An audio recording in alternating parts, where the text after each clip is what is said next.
Your best performer might be quietly drowning and you're rewarding them for it. The person who never misses deadlines, who stays late every night, who handles every crisis. They may not be thriving, they may be surviving. Did you know that trauma impacts how we navigate our careers, but most career advice ignores this reality? Imagine feeling confident and safe at work while honoring your healing journey. Welcome to your Trauma Wise Career Guide, the podcast that reimagines career development for trauma survivors. I'm your host, Cindy Bennett, a trauma survivor turned trauma-informed career coach and founder of the Resilient Career Academy. If you're navigating your career while honoring your healing journey, you are in the right place. Today, we're talking about when trauma responses masquerade as professional excellence. Because sometimes your highest performers aren't operating from strength, they're operating from survival. And if you're a leader, understanding this difference might be the most important thing you learn this year.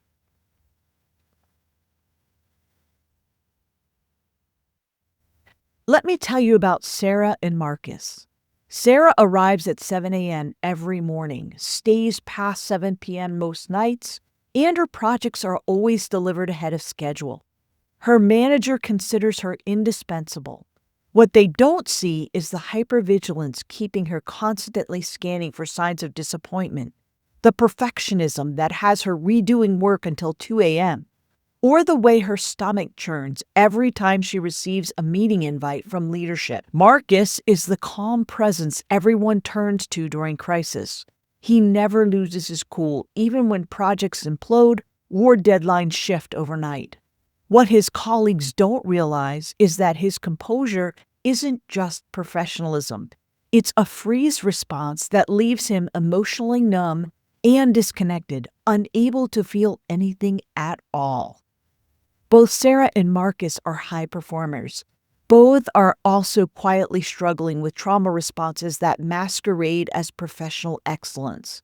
And they're far from alone. Here's what most organizational leaders miss. Trauma responses don't always look like struggle. Sometimes they look remarkably like your most valued employee behaviors. The person who never says no. The colleague who anticipates every need. The team member who works through lunch and responds to emails at midnight. These patterns aren't just dedication. They're often adaptive responses to past experiences where safety required constant vigilance, where mistakes had serious consequences, where conflict meant danger, or where needs could never be expressed. The cost? Your high performers are burning out in ways that won't show up until they suddenly resign, experience health crises, or hit walls you never saw coming. They're functioning at an unsustainable level, and traditional performance management completely misses it. Understanding trauma responses in professional settings requires recognizing how fight, flight, freeze, and fawn patterns can disguise themselves as competence. So today, I'm going to walk you through what each actually looks like at work, what leaders are missing, and what creates space for optimal functioning rather than just effective survival. Let's start with the fight response.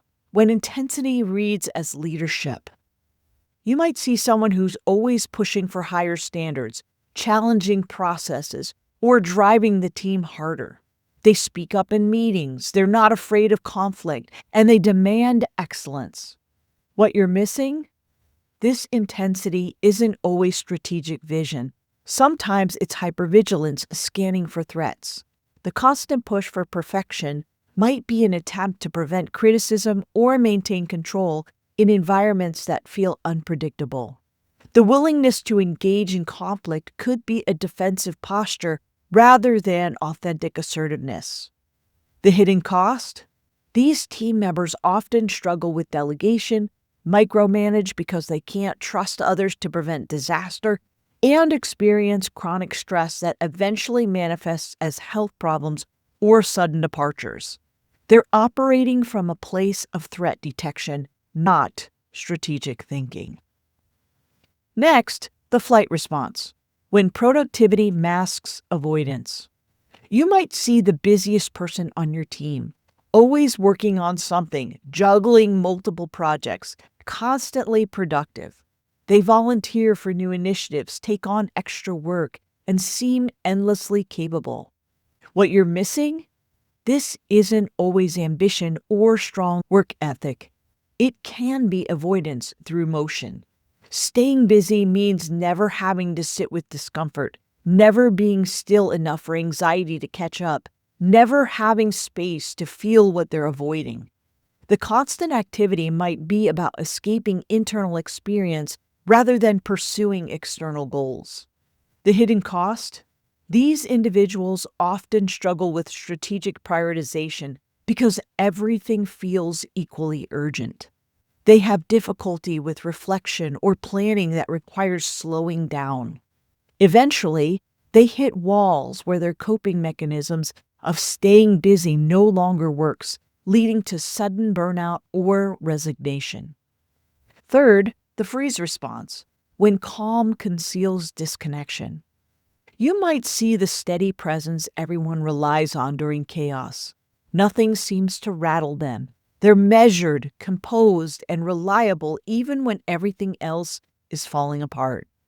You value their emotional regulation and calm demeanor. What you're missing?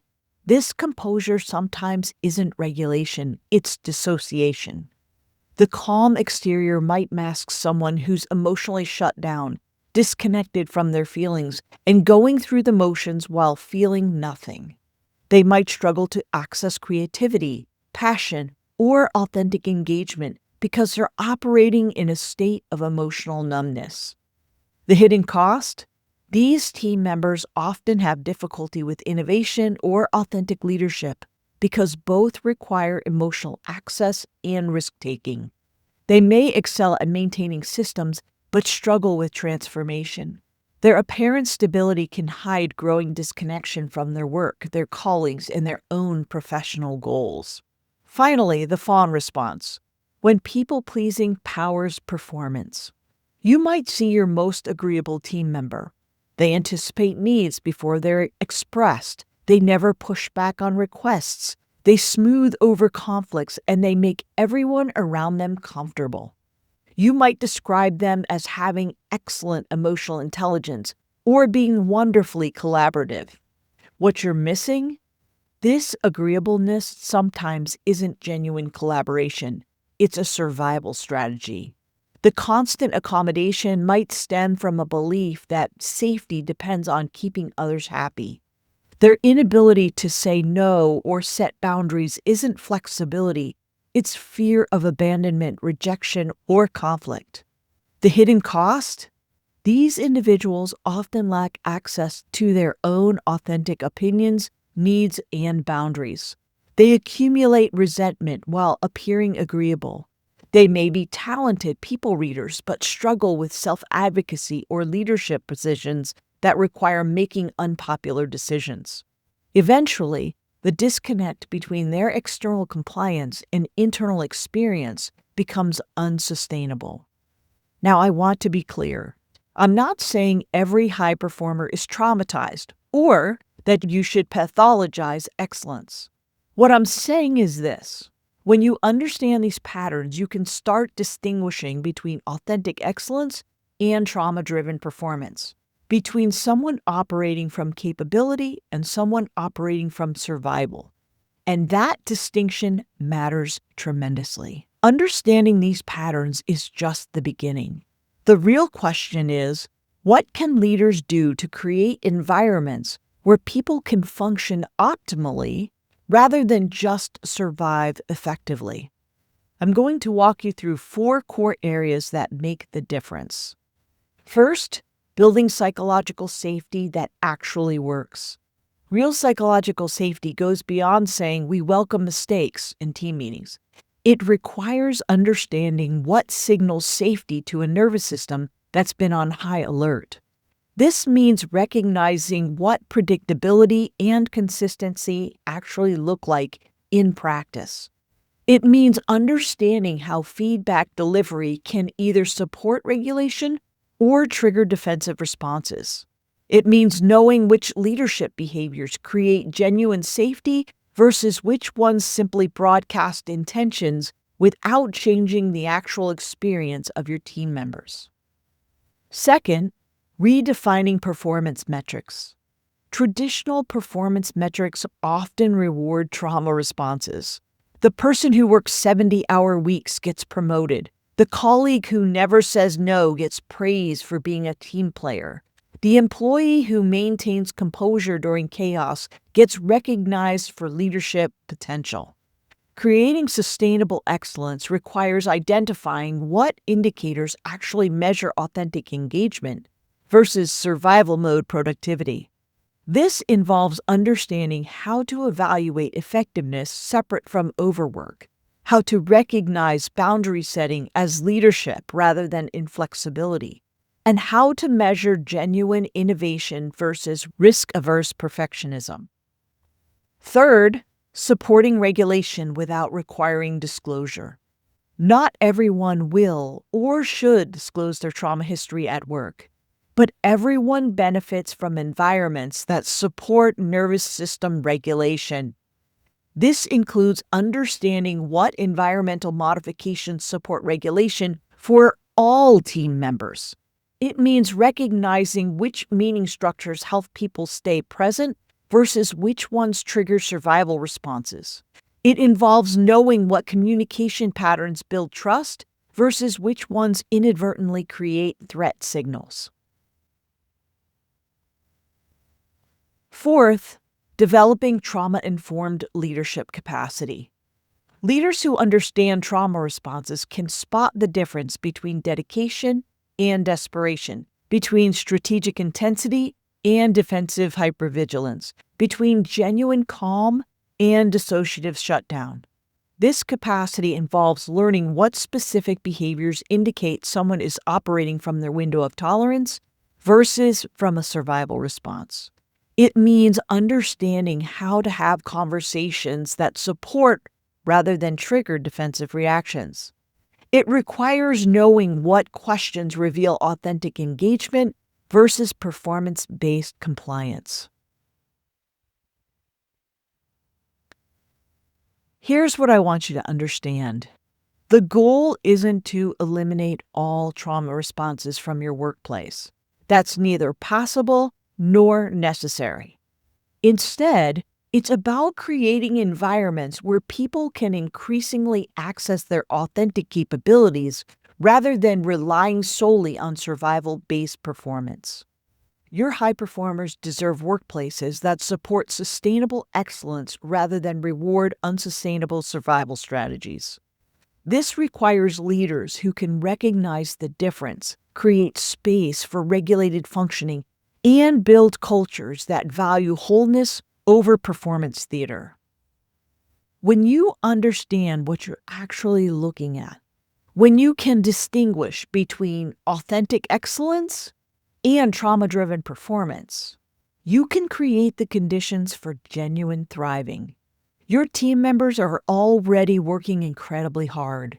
Imagine what becomes possible when their nervous systems don't have to work quite so hard just to feel safe. If you're recognizing these patterns in your workplace and want to create environments where your team members can function optimally rather than just survive effectively, I can help. I'm launching a new trauma-informed leadership coaching intensive called Leading at the Nervous System Level. This intensive is designed specifically for organizational leaders who want to develop trauma-informed approaches to leadership, performance management, and culture development. I'll help you understand what you're actually seeing in your team members' behavior patterns, create psychological safety that genuinely supports regulation, and build leadership capacity that honors both excellence and humanity. If you'd like more information, get on the waitlist now. The link is in the show notes. Because your team deserves leadership that sees them fully, not just their productivity, but their humanity. Thanks for listening to Your Trauma Wise Career Guide. I'll see you next time. You're not walking this path alone. Every step you take toward a trauma-wise career is an act of courage, and I'm here cheering you on. If today's episode resonated with you, share it with another survivor who needs to hear this message. Together, we're rewriting the rules of career success. Keep rising, keep healing, keep building.